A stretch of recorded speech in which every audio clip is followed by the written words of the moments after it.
इंसान ज़ात जी असलियत हिकिड़ी आहे।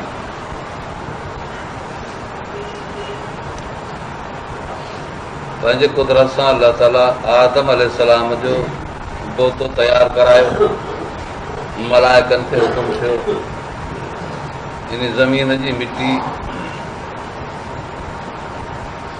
उन जे मथां मींहुं वसायो वियो। पोइ उहा जॾहिं चीकी थी त उन मथां हुकुम कयो अल्लाह ताला हिकिड़ो बोतो ठाहे जिस्म। रब उन्हनि जे ज़हननि खे पंहिंजे तरफ़ां इशारो कयो हिन तरह जी ज़रूरत पए। पोइ अल्लाह ताला उन में रूह विझो। जॾहिं रूह हुन में पइजी वियो उथी वेही रहियो। अलाह जो हाणे खेसि हुकुम थियो जो मलाइकनि जी जमात वेठी आहे, इन्हनि ते सलाम पढ़ो। हीअ उथी उन्हनि जे मथां सलाम थो पढ़े, सलाम वालेकुम। मलाइकनि चयोसि वालेकुम सलाम वरहमतुल्लाहि वबरकातुहू।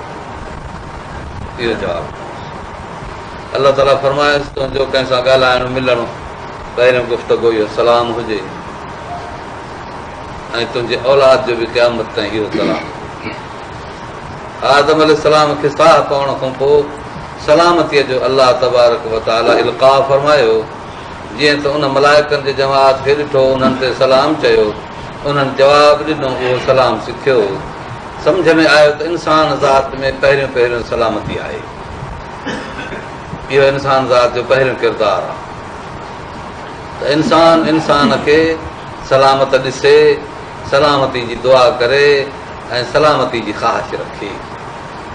अलाह ताला असांखे तव्हांखे इन इंसानियत जे फरीज़े सां आबाद करे जो जीअं असां हमेशह इंसान ॿिए इंसान जे लाइ सलामती जो प्रोग्राम हिन में रखूं। इहो हिकिड़ो वॾो मसइलो आहे। जॾहिं अलाह ताला आदम अलैहिस्सलाम खे पैदा करे साह ॾेई सलाम जो पैगाम ॾिनो त हिननि मलाइकनि ते बि तुंहिंजो सलाम, सारी दुनिया ते तुंहिंजो सलाम। नमाज़ जॾहिं माण्हू पढ़े थो चए थो अस्सलाम वालेकुम वरहमतुल्लाह, उतर ॾे जो मुंहुं थो करे सलाम चवे त वञी औरत ज़मीन थी वञी कुतुब तारे ते ठहकियो इहो सलाम। सारी दुनिया ते सलाम थो पढ़े, वरी फेरे जॾहिं ॾखिण जो सलाम करे त वञी कुतुब तारे ते ॾखिण में सलाम थियो। माना सारी दुनिया ते सलाम जो प्रोग्राम ॾे। इहो शख़्स आहे इंसान। दुनिया जे अंदरि न कंहिंखे सलाह त न कंहिंखे एॾो सलाम जेको अलाह ताला हिनखे ॾिनो आहे। मुंहिंजा अज़ीज़ो, अलाह ताला तव्हांखे असांखे क़बूल फरमाए। हिते क़ुर शरीफ़ जी आयतुनि जी माना आहे जेका करियां थो।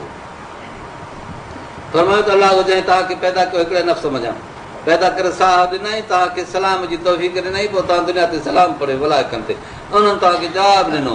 इंसान एॾा बेशुक्र बेफ़रमान थिया जो उहो जेको सदन अबे ॾाॾे खे सलाम सेखारियल हो उहो बि विसरी वियो। या त ॾियनि ई न, या ॾियनि त अलाए कहिड़ा पंहिंजा हथरादू सलाम ठाहे ॾियनि।